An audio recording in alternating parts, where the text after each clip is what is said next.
E aí, galera, no podcast de hoje vamos falar de... Ninguém precisa passar por isso hoje em dia. Tá com gases? Luftal. Ele age rapidinho, em 10 minutos, aliviando a dor e estufamento dos gases e evitando o pum. Porque desfaz os gases ainda na barriga. Chega de passar dor e constrangimento por conta disso.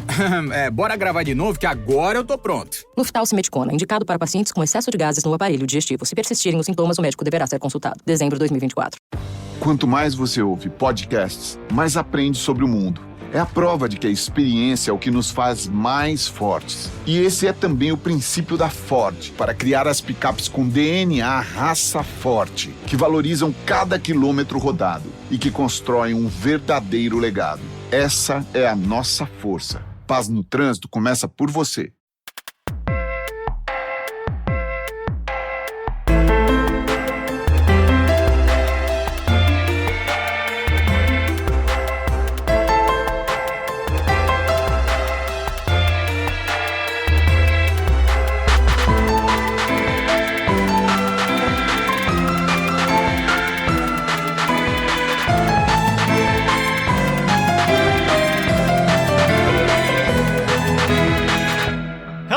And welcome to Dice Roll, the Queerest Pathfinder Podcast on planet. We ask the hard questions like, what ancestry would you guys be?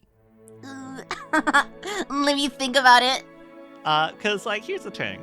Sometimes we ask a lot of hard questions that are designed to enrage us. And sometimes it's what if we asked some nice and friendly questions? What ancestry do you guys resonate with? I kick my legs. I think that, actually, I don't know. Fuck. I'd like to say that I'd be a Dhampir because they're my favorite, and it would make me very happy to be one. Because, God, I fucking love vampires. If there's one thing about me, Richter shits, I fucking love vampires. And your alt? If it were up to me, I'd be a Dhampir. If it was not up to me, I think maybe... I feel like some of the audience would say goblin, but I think that you'd be fucking wrong. I don't think you're a goblin.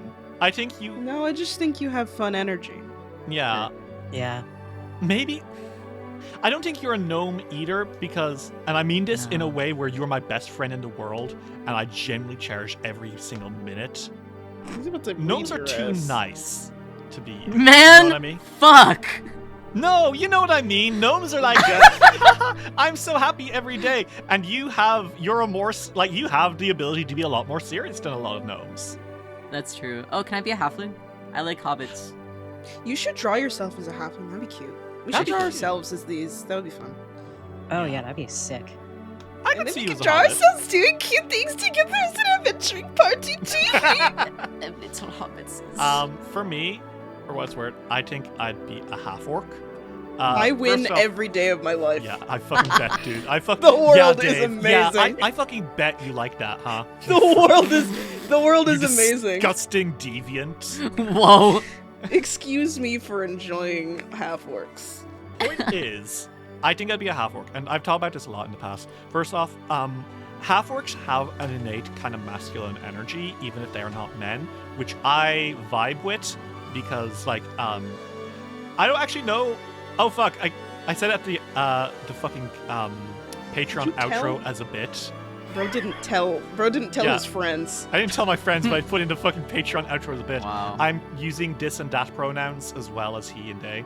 Just because I think dis and dat is funny, and it makes my brain crinkle in a way I like. But I don't he at this point is there just because I present very masculinely. I have a beard, I'm tall as fuck, and I like looking very manly, but I do not act or behave in a way I think is masculine, and I think half-orc vibes with me for that reason, because there's that. Also, I myself am of mixed heritage, as it were.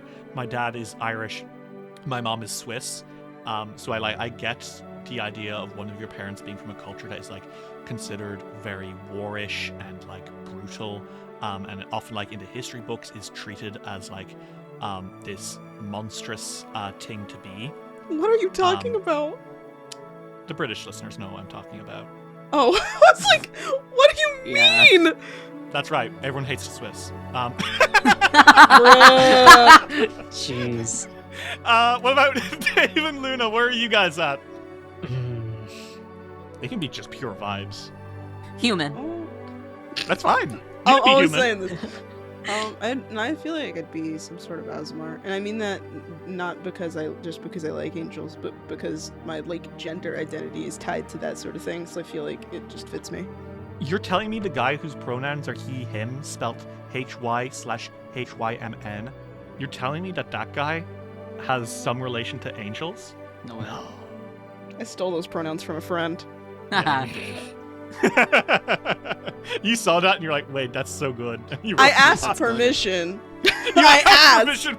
Can I please have these pronouns? No, I was like, I've never Original seen this pronouns don't before, steal. but those fuck heavy. Can I please? And Thon was like, yeah, of course. All our listeners at home who don't realize exactly how queer we are finding out real quick. Oh yeah. But I feel like it'd be an Asmar. If not, it'd be something like a half elf. I could see that, yeah. Like half elves have a lot of like Asian American stuff as well. Like Yeah, I mean our two again. worlds never really fitting into either. Well, yeah, I mean being mixed and also diaspora and also the particular ethnicities that I'm from, the particular cultures that like the heritages that I'm from. Also have a bit of an issue where sometimes the people from those places don't think of you if you are like Asian American or Latin American, that you actually count as Asian or Latin American. Which is so I feel like I relate to that. But then I also just really like angels and I want to have a halo. Thank you. True. You got any ideas, Lou? Honestly, yeah, half elf would work, I would say. Just because like I have definitely felt that, especially on my both sides of my family, because Filipino and Chamoto. But I could also This might see you not as a come as a- kitsune. oh, yeah, that's true. That's true. I could see that, yeah. What was the other one that you were gonna say? The other one was changeling. Yeah. To be Yeah, honest. all of these are KK coded. Sometimes I'll see like an ancestry or like a race in a fantasy video game, and I'm like, yeah, KK's gonna get her hands on this eventually, and the world will never be the same. I have for two of the ones that we have spoken. No, actually, all three. Wasn't Casca a half elf? Casca was a half elf. Yeah, and I mean Damn. I've played an Asmar. I don't know if I played a half elf. I feel like I avoided elves for a while because I wasn't vibing with them, and then I played Dragon Age and I changed entirely. You're so real for that. So fair. I changed my mind. Yeah. Awakened my ancestry is awakened animal T-Rex. Go fuck yourself. Alright. Oh my god. You really are a business dinosaur. Playable, by the way. That's Way. You can be a T-Rex and everyone else can go fuck themselves. If I were in Pathfinder, I would be a T-Rex sorcerer and no one else can say anything about it. Suck my dick, I'm Derry Luttrell. I'm a fucking T-Rex. Pretty good. I was like, we're being too real about this. Let's spice it up. How you deal with me as a T-Rex? Go fuck yourself. Man. We like to play some Pathfinder. Sure. Fuck. Okay. So. When we last left our adventurers in the Abomination vaults, Fiore, Alrik, and Silk found themselves outside the doors to Jafaki, master of the laboratory. The Sugati villain squirmed through their lab inside, working on bizarre and awful experiments. You all went to battle with him after they revealed their ultimate purpose, not to invade the surface, but to collect bodies from the surface to create the ultimate and perfect soldier. And you three provided just the right experiments to do so. After battling against them and defeating their flesh construct companions, you met with Hans, a giant hand that seemed to want you to find its body somewhere in the vaults. With this in mind, and Jafaki defeated, the laboratories free from the Sugati threat, the Fogfen Few made their way back to Otari in order to recuperate before making a very difficult decision indeed. What is to be done about Carmen Rajani and the devils?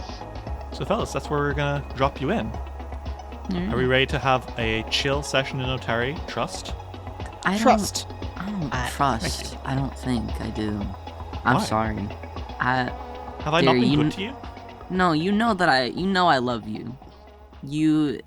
You're dear to Fog me. settles You- in over the All right. town of Otari.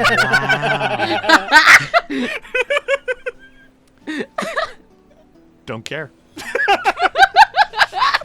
Aye, bitch. Man, fuck you. Don't care. Maybe get good.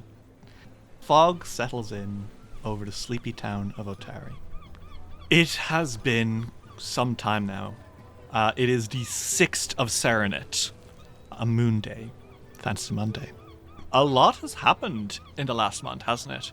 It's in fact almost been a month since your double date with Evanware. That's how far along we've come. Fucked. Wow. Time has been tough enough, but you are more or less doing what you can to get through every day. For what it's worth, stuff seems okay on the surface. Fiore, you see Jarek every once in a while, but thankfully you are always able to engineer it so that Silk and Alrik are not in the way when Jarek comes looking. And by God, is he trying? You know what? You've probably enlisted Evanware to help, I would reckon. He grabs him by the shoulders and he's like, I need help. I've never done something like this before, but I need to preserve my sanity.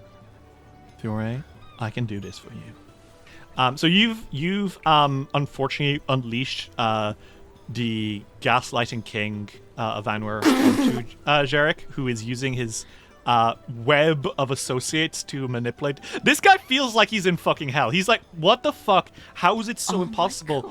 Why is everyone giving me wrong directions? I'm going to explode. So I feel so bad for him. Silk and Alrik are thus far safe, which is crazy. I'm sure he'll stay that way forever. Meanwhile, though, Fiore, you have gone back to the temple, and I'm sure Alrik has come with you. Doriana is doing okay at the Dawnflower Temple. She's not better by any means. In fact, like, she's still doing rather poorly. She is still like sleepwalking and stuff, but her condition isn't worsening. And Silk, well, you don't know it, but you haven't been set upon by Jarek, so that's something, right? Yeah. That would be his worst nightmare. I mean, yeah, but you don't even know Jarek knows anything, No, I know. Yeah. which makes it worse. So I want to ask, how is everyone doing this fine moon day? Well, the fact that he has not been set upon by his own personal Chekhov's gun and skeleton in his closet, Silk is not... I want to make it very clear that even though Silk has a very thick layer of separation between how he feels and the idea of giving up Carmen's entire soul, he has not, he didn't find a solution, and he knows that he probably might not, but he has not stopped trying to look for one, because the way that Fiore feels about him, feels about this is much more important to him than he lets on, I guess. Okay, first off, that's very human of Silk, and it feels like weird to be like take a hero point, but like taking that kind of consideration for someone, I feel is worth it. And also something scary might happen. Bruh. Okay. It's probably fine. It's probably not. Meanwhile, I want to ask Alrik, how are you doing, and also how are you feeling about the whole Carmen thing? Doriana is not getting better. You'd hope that getting her to the temple, she would be, but like you visit Doriana when you come home from like the dungeon the day before, and the clerics are saying we're still casting Remove Curse every day, and like it is not easy. Like it's a high fucking level. I think Alrik is afraid of everything going on, especially since I think the date on her arm is getting closer and closer. Yep. 9 days now. Yeah, so he really doesn't want anything bad to happen. The consideration for the deal, when it involves Doriana, he'd be lying if he said he hasn't thought about it, but it is immediately shut down by, I know what happens with devils. I can't do that. Not to us, not to her. So it has been in his head, but I think he doesn't want to think about it. Makes sense, right? Yeah, he would definitely rather think of another way around the situation, because, you know, devils and contracts, there could be loopholes, right? Right? I mean, sure. But are there going to be loopholes you like? It also, I mean, like, it comes down to you don't want to do this, both for Carmen's sake and for Fiore's sake. Yeah. But also, two things are true. You need to make a decision by the next time you go into the dungeon. And this may be the only way to get rid of what's happening to Doriana. Right. The fact that you can't even diagnose what's happening is in itself. If you were even able to get that would help, right? Yeah. But you don't, and you can't, and that's what sucks. Yeah. So, Fiore, what about you? I reckon that you have not changed your mind at fucking all, right? No. How, as the time is getting closer, how is Fiore feeling? I think he's concerned because, you know, because he doesn't plan on letting it happen. He knows there are consequences to that, and he knows that they won't be perfect. But I think he's kind of trying to. He's probably still worried, but I think he's trying to focus on problem solving over fretting over, oh my god, the devils are just going to kill us all in one blow. Because I just think that if he thinks like that, he will kill himself. So I think he's trying to focus on, okay, well, we need a game plan for for what happens. That's how he's thinking about it. Because I think he hasn't changed his mind at all, and I don't think that there's anything that you could do too. But I think he's just trying to focus on the things that he can deal with versus things that he can't, like the fact that there are devils. Clock is ticking, though. By the end of this session, you guys are probably going to need to make a decision. And it's either bring Carmen to this guy, or get ready to fight an army of devils. I'm sure it'll be an easy decision to make. Anyway, does anyone want to lie down on this track in front of the trolley for me? No reason. Yeah, sure. I'm feeling a little bit tired. Yeah. Do you want to take a little nap? I got some rope right here that really helps me relax when I'm tired. That looks warm. You're gonna look after me, right? Right? Yeah, of course. Right. Yeah. Oh yeah. 1 second. Okay. Hey, Luna. So there's this lever right here. Why is it KK? I feel she would make the most rational choice here. Leave her alone. What did they do to you? My rational choice is go fuck yourself, dude. You pushed me onto the track. So, does anyone have a scene that they would like to do today? It's okay if not. Yeah. Don't feel that you are obliged to. But Ritz, you have one? I have a few that I actually have two with one person, or two things that I've been meaning to do with one person. Okay, awesome. For a while now, actually. Wow. Why don't you approach them? And Lou and Dave, the two of you can figure it out on your own in the meantime. Keep. Silk wants to pay a visit to Rin. Rin Savinksi? The one and only. The one and only, okay. Silk, do you want to make your way out to the edge of town and go speak to Rin Savinksi? I do. Okay. So you make your way towards the eclectic tent of Rin's Wonders. You pass through the beaded curtain, And there indeed is the lovely and beautiful Rin Savinksi, the Ganzi proprietor with her weird white eyes and kind of pale green hair. And she's kind of like, I think she's like straightening some talismans as you enter.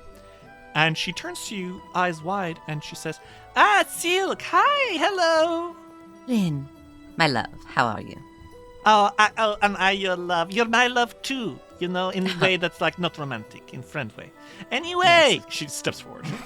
She gives you a big hug. Pop, pop, pop. He hugs her back. She kind of makes her way around her shop counter and says, so what can I do for you today, friend Silk? We have many wares for you, or perhaps I can get ready to look at some styles for you, or are you looking for me to fix up Bolbo again? Well, I am looking for some help from you. I'm not particularly here to buy anything, but it's not more... even a purifying teaspoon? What does it purify? She takes out a little wooden teaspoon. And it has like a halfling phrase carved inside. I don't know if you read... Do you read halfling? Yeah, he does. Okay. It reads something like, the wind will always blow on your back. It has phrase of luck carved into it, and when you use it, you can, once per day, you put it in food that's not so good, a little past expiration date, and it makes the food good again. Thumbs up. Oh, well, I'm sorry. Even if that was purified, I wouldn't eat that. Okay, that is fair. What can I help you with? Well, on my end, it's some needed upkeep and a favor. On your end, it possibly is a little bit of a chore that I'm hoping you'll be okay with. She furrows her brow for just a moment before widening and says, Lynn is always happy to help her friends. You can say no, my dear. Oh, of course, but I don't like to. So, what is it? How can I help? Well, I've learned some new things recently. Studies have been going well, of course, but I'll preface this specific favor, I suppose it's two, with the fact that sometimes down in the dungeon we run out of space, or we run into a figurative wall where we need something but we don't have it, but it's up here. Okay. You are asking me. I understand! Silk, you should have asked earlier. Her face falls. What? As flattered as I am that you would ask me to set up shop in dungeon, I cannot go inside. No, Rin, no. There's so many Her face falls again. She shrinks a bit. Oh, no, you're so cute. As much as I'd love to have your shop down there, I would not have you experience the horrors, per se. Yes. Mm-hmm. Hey, unrelated, have you ever heard of Hound? No, don't worry about it. It's not important. Go on. What? La. Keep talking. What is your thing? It's not important. Okay. That sounded very important. No. It's okay. Don't worry. I definitely haven't tried to ask the others several times. Come on. What is it? What can I help you with? Well, if you haven't asked me, I'd say you should after this. But anyways, I've learned how to create a magical mailbox. A what? A magical mailbox. It's, let's say I give you a container of my magical creation, and I take a twin of said container down with me into the vaults with the others. Oh. If I were to leave something in there and not have it be open for, approximately 10 minutes, then it would show up in your mailbox. Oh. And vice versa. Oh. All right. I like this idea. Yes. Okay. Does your container have to be a box? A cylindrical tin wouldn't work? Well, I suppose it has to be able to shut, and... Okay, cylindrical tin will work. She takes out a tall cylindrical tin. Well, would that fucking work? Because yeah, it okay, it doesn't have corners. You see she's doing her thing again. Oh, okay. Oh, right. Yes, that's perfect. Okay, excellent. And you are basically asking me, so for example, if you put a note inside that said, please give us this? Yes. Maybe if I put it in... maybe you put something that makes lots of noise inside too. Oh, you're right. That way I know when it's here. Not This sounds good. I like this idea a lot. I can't put Borbo in there. Why not? Because, certain transportation spells don't allow do not allow living or magical items to be transported, and this is one of them. Borbo falls into both of those. We can do some thinking about it. I'll cast some experiments of... If magic items won't work going through it, though, perhaps elixirs? Well, that should work, shouldn't it? Yes, those are chemical, totally different. Science isn't magic. Buffa, I say. Science is not magic. I could ask. I could buy some stuff from Mr. Crow's Chemics. I would greatly appreciate that, and I would even pitch in. Oh, that would be so helpful because, not everyone's coming to Rin's Wonders because I am crazy woman intent. But also, rent is free here because it is tent, so. Anyway, yes, I will happily do this. This is very exciting. And, Ritz, I'm actually going to ask you to now, you've slid a sly one up, you've leveled up. I have. And Magic Mailbox is one of your new spells, isn't it? It is, yes. So, tell me what you got when you leveled up this time. Well, I got another spell along with Magic Mailbox. I got, Stifling Stillness. Okay. Which is a fuck you for breathing air spell. I'll put it simply. 20-foot burst, but we'll get into that when I use it. And I got Compressed Spell. From the amazing and excellent Wizards Plus. From Wizards Plus. From what I understand, written by the sexiest TTRPG writers in the universe. Like just raw sex appeal. I heard one of them's a T-Rex. One of them is a T-Rex. So tell me about Compressed Spell. I say like I didn't write it. Now if I say it, I'm gonna be nervous that I'm gonna say it bad. You're good. You reduce an area of a spell into a single highly concentrated blast and unleash it towards your foes. If your next action is to cast a spell that affects a burst, cone, or line, has no duration, and requires a save, you can alter the spell to the spell's area to instead target a single creature that would be within one area of effect. They take a -2 to their status and -3 otherwise, yeah. Basically, by shrinking a spell to only affect one person, so shrinking a fireball down into a compressed bullet of fire, as it were, they have a minus to their saves, which is a two-pronged victory, because one, minus to their saves. Two, you're not blowing your friends up. Yeah. Heart. What else did you get? Did you get anything else interesting? No. Yeah, I did. I got Lore Finder. Why do you lie like that? Lore Finder is a middle finger to anything you've hidden on a floor that we've had a lot of trouble finding, because I can just fucking locate it if it's not a person. This is from Eldritch Researcher. It lets you know the truth cannot hide from you, nor the several keys you've hidden on this floor. This lets you locate specific things within 500 feet. Yeah. Very cool. And then I think last thing I got was Exceptional Researcher. Yeah, this one's really good.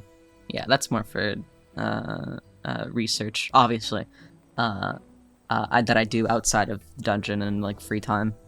Yeah, that basically just makes it really easy for you to research stuff, which is good because you haven't done it in a while because you've been busy. But you have a whole research thing for finding out more about Belcorra on your desk. You've unfortunately just been kind of wrapped up with, let's stop the flesh warpers from blowing up the town. A little bit, yes. That's you. Regardless, Rin puts down the cylinder and gives you one of your own. It's a very small one, or it's a small enough one, so it's not going to take up too much bulk. But you can basically use this as a, oh god, do you remember those fucking telephones you'd make out of cups and a piece of string? Mm-hmm. It's like that, but it's for items. Cute. And she smiles and says, and is there anything else I can help with this? 'Cause that was not as bad as I thought it was. Oh, thank goodness. There's another thing. I don't know that I would set it up right now because I don't think the timing is just right. Maybe tomorrow morning, depending on how the end of today goes. I have also learned how to communicate through mirrors, and I was thinking you are one of the people that I trust the most up here on the surface. Oh, you mean that? Of course I do. You're a very lovely woman. Silk, I've never really had friends before. I need you to know that. Well, as someone who's not had a lot themselves over the years, then I'm happy I can be yours. She squeaks out. Oh my gosh, thank you so much. You are so nice. he gets a little bit red in the face, I think, actually. And he's like, anyways, what I've learned is it only takes me a very short while to prepare, so if I did come by in the morning, it really wouldn't take much of your time. But through carrying a mirror of my own, I can communicate audio-wise or visual-wise to you, possibly in a moment of distress. Oh, wow. The way I'm thinking about it is, perhaps we're in the middle of a fight, and I've realized that I think we may need somebody to gather our bodies after this one. I would send you a quick SOS with direct coordinates. Oh my gosh, please don't do that. Please do not die. I just said you're my friend. Of course. Well, again, like I said, we'll see how today ends. And if I come by in the morning, because that is a real anxiety I have. What do you mean? What's going to happen today? Nothing big today, but me. Silk, actually, I think that he leans on the counter a little bit with, like, a hand on his forehead. And he's like, things are rough, a little bit. What's rough? Well, down in the dungeon there are devils, and Ugh. these devils have asked us to make a deal with them. Don't take the deal, ever. What, are you Well, kidding hold on. me? You need the context. Because, Okay. listen, I understand. Devils are not to be messed with, but we are in a very tight spot, Rin. These devils, they, in the first place, created a cave-in much deeper down in the dungeon that trapped several people above it and between the coast walk. And personally, I would like these people to return back to their homes. Secondly, part of their offer was offering to fully remedy Miss Doriana of any problems she's been having as of late. Mm-hmm. And the catch, Carmen Rajani's soul. No. And I'm glad it's easy for you. No, it's not. The idea of dealing with a soul's freedom is abhorrent. She says that with, like, almost vicious conviction. Good lord. Like, shocking conviction.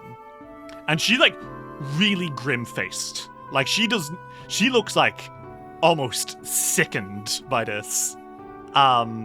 She shakes her head and says, Kaman Rajani is an awful person. He is the worst, the single worst, and maybe he never change, but I do not condone this by any means. To choose the rest, like what will happen to someone's soul, to take that freedom away from them, is it any different to making them kneel and chaining them for eternity? It is not. It is not anyone's place, but fate itself to choose. And you know I'm very, very strong feelings about fate. I also follow Cosmic Caravan. A lot of gods in there are all about freedom and no soul killing. I think it's wrong. And yes, there are devils in there, but devils lie all the time. What do you do if you find out that they weren't telling you the whole truth and only half of it? I think that Silk, he's trying to make this seem like it is an easy decision for him, but it very much is not either. Mm-hmm.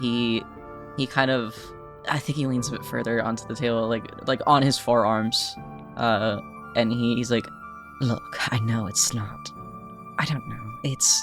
There's a lot to consider, and I don't fully agree with sending somebody to literal hell forever by my own and everyone else's choice.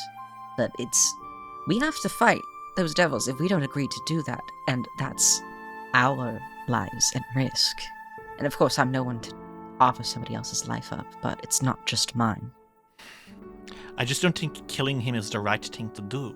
No, but then what is? Dying and then letting others die in turn? We've told you about Absalom, haven't we? Yes, you have. And those people shouldn't die either. I don't know. I won't like it, but I won't like it. She like, this is the most serious you've ever seen Rin Savinksi. She's usually like this coy, playful, like, gangly lady. Right now, she's almost shrunk, you know? Yeah. And her demeanor is completely flipped. Unfortunately, this is the one thing, like, this is the hard line in the sand for her, you know? Yeah. Like, I don't think she's as, if you do it, she won't be as wounded as Fiore is, for example. But she's up there. I want you to know that there is fully an entire sidebar for asking for advice on this. And hers is just like, fully hard no, my relationship will be damaged if you do this. Not irreparably, but like she will be like, oh, absolutely fucking not, you know? Yeah. Now there are other NPCs who will give you opposite opinions. For what it's worth, I think one person you probably talked to this about is Morlabint. Oh, he's absolutely told him. Yeah. Morlabint hasn't told you anything. Like, he's not told you yes or no. He's just like, oh, wow, difficult choice, wow. He said, that sucks. And then, quietly, you found books in your bag after going to his shop about deals with devils, and virtually all of them are about how they turned out very poorly for the mortals involved. Yep. But also, you are right. What the fuck do you do in this case? You know? Silk logically has a very fucking great point. And on, not especially on his, I don't know, his idea on it does not exactly fit morals into it. Yeah, he's coming from a purely utilitarian point of view. Yes, he's team flip the lever. He's team flip the lever because he values a higher rate of success than a lower one. You want more people to survive. Yes, essentially. He doesn't fucking like Carmen. He does not have any relationship towards him, and he does not follow a god that would strike him down if he made a decision like this. He has never been particularly righteous about things having to do with like the law or like morality as such. I mean, he's a wizard. He's from the world of academics, where there's equations and math, and that's what matters, right? Even if the heart aches, the optimal solution is the correct solution. Yeah. And while your guys' internet was on, I said to Luna that I so genuinely is considering taking the choice into his own hands to not plague the others with it. And he knows that is a bad fucking decision on the level of their friendship. But a sacrifice has to be made. Again, this is a fucking serious decision that could have some serious ramifications, and he doesn't think that they genuinely could do very well against the devils. I mean, the information presented to you doesn't look good. No, it doesn't. And I think Rin exhales before turning around and rummaging through some stuff, and then pulling out something and being like, by the way, check this out! What's that? She said, well, I'm done with that. She's like, don't fucking talk to me about this ever again. Here's my healer's gel. An astringent aroma from rare succulent plants wafts off these soothing cloth patches. Adding this material component to a heal spell bestows an extra 5 temporary hit points to one target healed by the spell. Oh, that's lovely. Check out this other thing I have. It's a warding statuette. Wow. And she fucks around for a while until that awkwardness of her basically completely disagreeing with you to your face has worn off. Yeah. And then things are back to normal. Can I actually get that first thing that she got? The healer's gel? She said. Yeah, I kind of want that. I want to give that to Alrik. You know what? I will allow it to work on Sood. I think it works so well with who Alrik is, that, you know. So my question is, what version do you want? The lesser, the moderate, or the greater? How much are they each? Well, the greater is 500 gold, but it adds 15 temporary hit points. So maybe not really worth bang for your buck. The moderate one is 125 gold and adds 10 temporary hit points. And then the lesser one, it's 25 gold and adds 5 temporary hit points. I can afford the lesser one. Okay.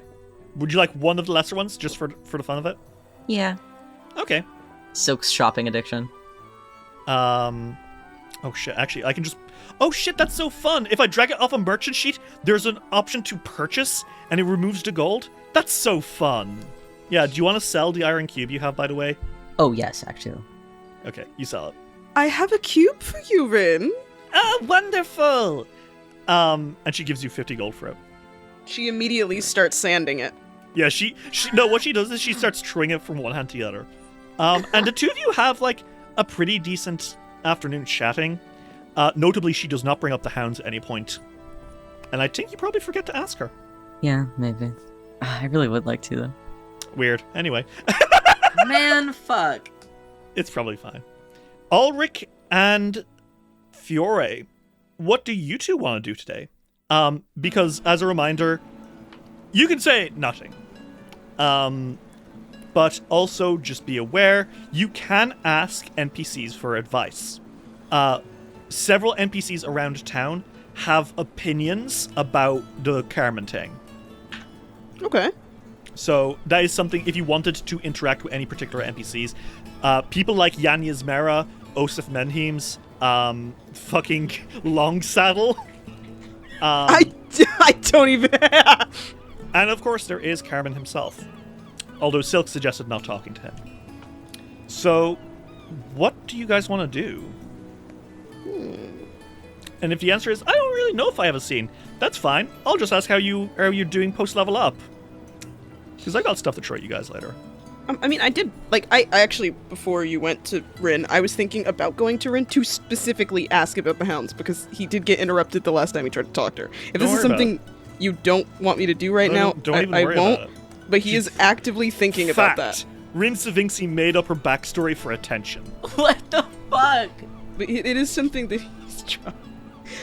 I don't even think that it's not that he's not trying. I think he just keeps getting distracted by other things. I think that's true. I think that's true of everyone. It just keeps getting interrupted. He's actively trying, but I'm not sure what else I want to do. Yeah, Alrik, is there anything you would like to do? I don't know, other than the, I mean, I guess checking up on Doriana, but I'm not sure if that's going to be like a... No, that's fine. You can do that. Okay. Let's ask Doriana her opinion on this. Doriana, what should I do? Doriana, what are your opinions on this ethical dilemma? I'm 9. So, quite Alrik, literally. you make your way into the Dawnflower Temple. Stuff is seeming... I mean, it's not great, is it? Like, no. Doriana is bedbound, and you see her arm is getting grayer and, like, more withered every passing day. There's lots of clerics praying. FIORE, are you here as well, or are you out and about? I mean, I'm not sure what else he's doing. I do want a scene, I just don't know what he's doing right now. So, I mean, I imagine he could be here. Like, he is actively... He is worried about her. No, the two of you can go down. You know what? Alrik, you arrive and FIORE welcomes you in, right? Tell me how this goes down. I think he has more to do than just helping Doriana, so I think he's probably literally tidying in the front, like in like the foyer, like the entry hall kind of area. Mm-hmm. And he notices Alrik, and he's like, "Oh, hi." What FIORE notices is Alrik, like, wringing his hands and, like, messing with them, wringing his wrists and everything. He's like, "Hey, FIORE. You doing okay?" It's okay to be honest, you know. That would depend on how she's doing. Well,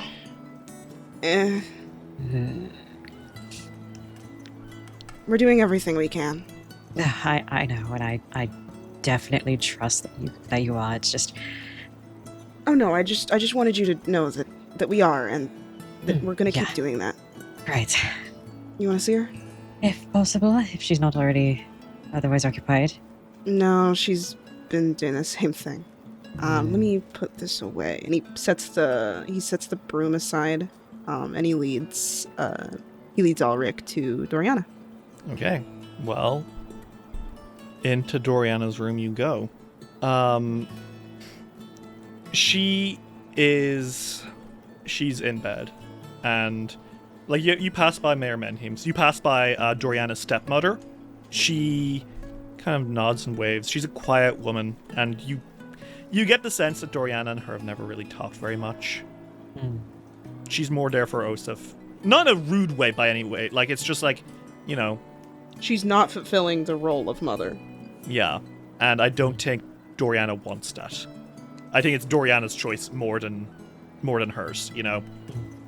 She seems to be like a busy woman who like goes out of town pretty often anyway.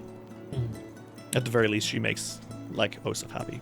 We should name her. We shouldn't be leaving her as Doriana's unnamed stepmother. Let's find her name. You know what? We're making a character. I'm not being sexist today. Her name is Tulel Menheims. Tulel is cute. Tulel Menheims. She is a pale-skinned woman. She's originally from the Swordlands up north. She also works in logging. That's how she and Osif met. Osif's last wife, who I'm also going to name Nime Menheims. Unfortunately, she died during childbirth with Doriana. Oh, that's sad. Yeah. But Tule is very much so a businesswoman. You've probably shared a few pleasant words with her, Alrik, but she is quite a quiet woman. You've only ever seen her really laughing when she's around Osif in private. You know? Right. She's meek, but she seems kind, just not someone that Dorian has latched onto. Yeah. Osif nods at you as you walk past them. And Vandy is there as well, talking to Osif. Have either of you talked to either of these people about their opinions on the Carmen situation? No, FIORE hasn't asked his mothers. Yes, Okay. he has. Okay. They were the first people that he went to, I think. Okay. And Alrik, have you talked to Osif? Possibly. If he's not being afflicted by the curse, he's probably asked about that. Yeah, Osif, thankfully, with all the clerics here casting no curse, no curse, no curse every day, mostly it's Vandy. She's the no curser. Right. Thankfully, he's been in better spirits. What you know from both of them is that Vandy thinks it is wrong to bargain with a devil using another person's soul. She believes that everyone deserves a chance at redemption, even Carmen. She does hold contempt for him. She's not really recovered from him attacking Rumina, or killing someone with the Rosa Aurea. So she's definitely implied that she will understand whatever decision you make, which is code for if you gotta do it. It's not right, but if you gotta do it, you know. Osif, however, has listened very carefully, Alrik, and he hasn't taken a position, as it were. It's not his choice to make, he believes, especially since Carmen is technically a political rival of his. Oh, right.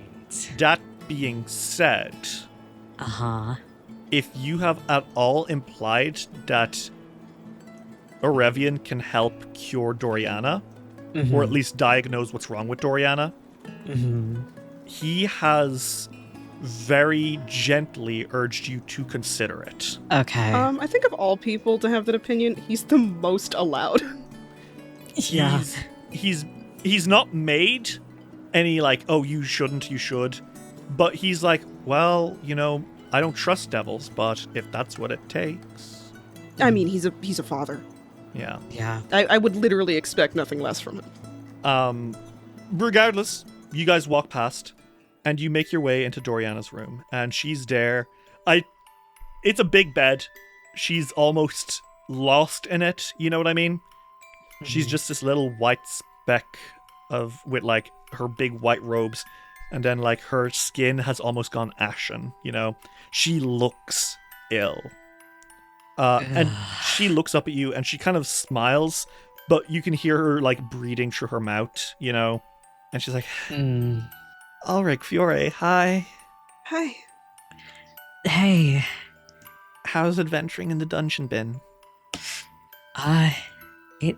It's been interesting. We're clearing it out as usual. We got to face this scientist in there recently. Alrik did some pretty cool stuff down there. What did he do? I don't know about that. Well, it was cool. He trapped the monster that we were fighting and another bad guy down using the environment. She looks at you with big eyes, Alrik, like, Is that true? I can't lie. That is true. FIORE can't. That's so I guess I could, but I cool. really am not supposed to. That's so cool. I wish I was able to go adventuring. Maybe one day I will. Yeah, maybe one day. When you're older, I could give you sword lessons. That would be very cool. I don't know if I'd be very good at using a sword, but... Well, I wasn't very good when I started. Really? No, I had to learn. I guess that makes sense. I was not really good at fighting for a couple years. I wanted to be. I mean, I wasn't bad at fighting, but I could only fight with my hands and teeth. Huh. Well, I really look forward to trying it one day. she says, withering away as you speak. Fiore's gonna fucking have a breakdown! Notably, she is not holding Miss Motley. Miss Motley is nowhere to be seen. I see. I've been trying really hard on my end. Mhm. I've been avoiding sleeping. It's not easy, but it has helped, I think. I'm glad that something is helping at least a little. When's it going to be over? I thought maybe by taking me out of the house it would help. And I feel like something's changed. And I feel a little bit better in that way. But I'm still being cursed. We're looking every day for the solution. I wish I could tell you that it would be over tomorrow or in an hour, but I don't know the exacts right now. And I wouldn't want you to... I don't want you not to know. But we will do everything that we can to help. Alrik, I'm not even going to ask you for a perception check. Your perception is busted high, and you know her so well. You can see her hiding her disappointment. And you can hear his heart breaking. We're gonna make sure that it's all over soon. I've been waiting for it to be over for so long. But it's never over. I feel like this has been happening my whole life, and I'm sick of it. I wish I was normal. I understand. But there's no way to be normal, is there? No one's really normal, but The people in my class are normal. they just think they're normal. Sometimes, not that your situation isn't more difficult, but sometimes somebody will just spontaneously have magical powers they didn't have the day before. There's been...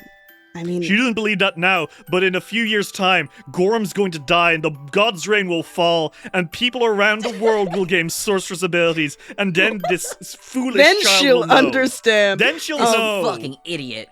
Dumbass This kid doesn't know. idiot child. Jesus. Fiore is like, people all the time have things happen out of nowhere that they didn't have the day before. I mean, I had my stuff when I was a small child, but that doesn't always happen.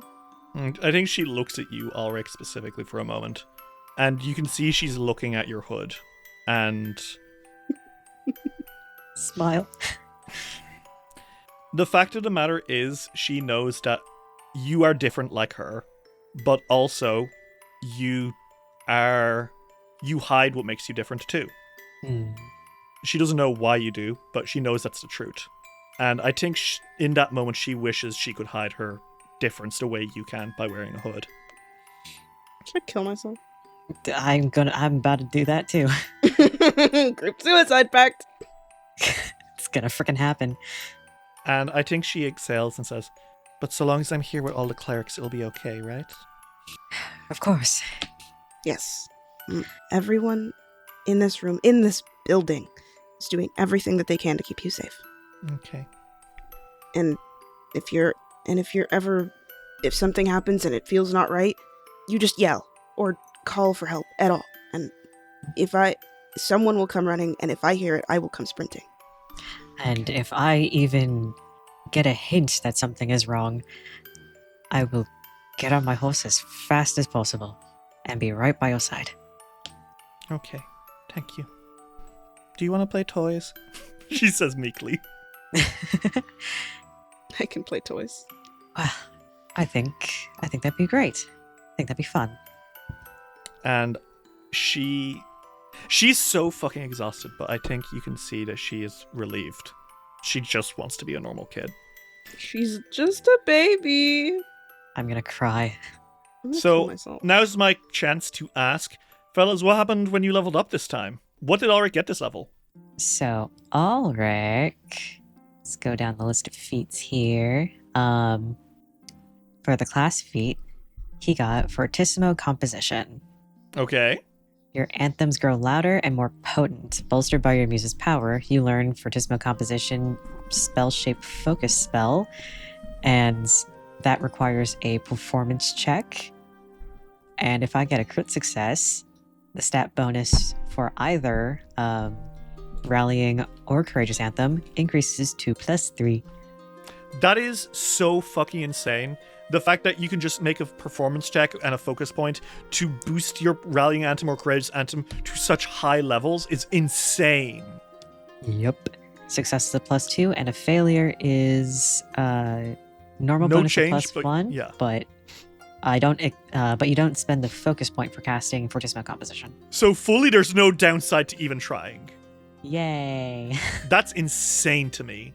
So good. I think this is your first focus composition that isn't a cantrip, right? Yes, I believe so. You finally have a focus pool. Woo! Yay. What else you got? I also got, for my archetype feat, I got Advanced Herbalism. Finally. Oh, nice. And that gives you more potions per day, right? Mm-hmm. Very nice. Anything else I should know about? Skill feat, I now have Well-Traveled Explorer. Now, this one's interesting. Yeah, this is another feats plus one. Can you tell me about it? Marching through treacherous terrain has left you well accustomed to the challenges of nature. If you spend a minute analyzing the terrain, you can use survival instead of athletics to climb, long jump, high jumps, and swim. That's crazy. Alrik just looks real careful, and then he's like, okay, and then you start fucking like action hero jumping around. And I can also use survival to use aided checks. That's really cool. That's awesome. And I assume you're keeping your spells secret to fuck with me. Yeah, you're right. Yeah, you're right. Man, it's fine. Smile. I could check your sheet, but I won't, because I want to be taken off guard. And Fiore, what about you? What did you get this level? I got a class feat. Okay. I got Advanced Domain. And what does Advanced Domain do? I gain an Advanced Domain spell from one of my domains that I have my first domain spell from.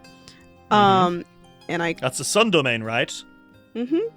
And I'm not really, hiding the spell. It's Vital Luminance. Yeah. This thing's crazy. It lets you glow with bright light, and every level you get something called a Luminance Reservoir, which begins with a value of 4, and at the start of each of your turns, it increases by 4. And if any undead creature attacks you while within the bright light of your aura, it takes vitality damage equal to half your Luminance Reservoir value. And you can also dismiss the spell and channel a blast of energy into a creature, and they take the full vital luminance damage. So basically, this is an aura of go fuck yourself, undead. Sunlight. And that is everything to me. Yeah. But I got that, and that's pretty slayful. If anyone has ever played the fucking Boktai series, which I am sure absolutely nobody has, but if anyone has ever played the Boktai series, Fiore he's one of those guys with the sun guns. Hideo Kojima! What? He made Boktai? That's fucking insane. Shit. Sorry. Boktai, hey, not to suddenly talk about this, but Boktai is a fucking game I loved when I was a kid. They were like it was an RPG game on the Game Boy Advance, and you used a sun gun to blast into vampires and stuff, and the vampires were the bad guy, and there were some really cool vampires. Point is, The sun gun was charged in real time by a sensor you plugged into your fucking Game Boy that you had to go out into the sunlight and charge it for real. That's hilarious. Hideo Kojima? Anyway, sorry. He said touch grass. Yeah. Anyway, as we were saying. Anyway, I got an archetype feat. Mm-hmm. I got bloodline breath. I simply can cast more. And I think I got another spell. Yeah. But I can cast more. Will I? That's a funny question. I can't answer that. We'll see. I literally don't know, man. I don't know, man. I can't control them. I mean, I can make him do the spell, but he certainly doesn't want me to. Then I got a skill feat. I got Diabolic Precaution. And what? Oh, this one's really good. Tell me about this. Well, I mean, the next floor we're dealing with is going to be dealing with devils, so I think it's a good idea to have this. Fiends are far from trustworthy, and devils especially. You study their tricks, and when you listen to their words, you know not to ignore any devil meanings. You gain a +1 circumstance bonus to saves against mental effects from devils, and you can roll religion to sense motive against devils. You can use your religion DC instead of your perception DC when devils attempt to deceive you, and for decipher writing when reading diabolic documents such as contracts. That's so funny. Silk and Alrik were like, shit, what do we do? And Fiore's gonna fight. He's gotta be bullshitting me somehow. There's no way. Fiore strided into Morlabins and said, I need every book you have on devils immediately. That's really good. Okay, that's fun. That is what a good time to pick up a feat like that, genuinely. Also, I just think it's useful. And also it makes sense for him as a character. Yeah, it's a really thematic and mechanically sound choice. Like, even if we weren't doing this section right here immediately, I probably would have taken it just because it makes sense for him as a person. I don't think I have anything else other than I have 104 HP, guys. Woo! Isn't that amazing? Big boy's back in town. I love stopping being level 2. Regardless, you guys spend some time talking to one another, playing games with Doriana. Would it be fair to say you both stay here basically the whole day? I know for a fact Alrik does. Okay. Fiore lives here, so yeah. Confounding Jarek reverse spell once more. Alrik has a sister, come on. Yeah. Nighttime comes, and I think you're gently urged out.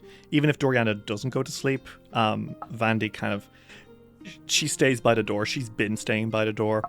Vandy kind of urges you to, hey, maybe she needs some sleep, you know? Mm-hmm. And the two of you stand outside on the beach under the moon. What do you say to each other? How are you feeling? Stressed. I understand that. I just don't know what to do. I wish I could just tell her that it'll be fixed, and that I know exactly what it is, and that I can fix it with the snap of my fingers. Wish I could too, but still, how to even say that we could fix this soon? I don't even... It's complicated and weird, and something messed up is going on. I mean, obviously, but... With a regular, curse, when I got bit by the freaking werewolf. When I got bit by that was curable. That stuff was, that type of thing is curable. We even cured the werewolf, much to his chagrin. You see Vandy walking down the beach towards you guys. He's we could fix it. Oh, sorry, my mama's coming towards us? He waves. She doesn't wave back, she's just walking towards the temple. Hold on. And he walks towards her. She turns and looks at you and smiles and says, "Oh, hi, Fiore." Hey, I waved. Did you not see me? Yeah, I was just going into the temple. Yeah. Wait, what are you No, you aren't. You're inside the temple. That's really unfortunate, isn't it? Unfortunate for you. Troublemakers have really been making a real mess of things, and I really wish I didn't have to do this, but I do.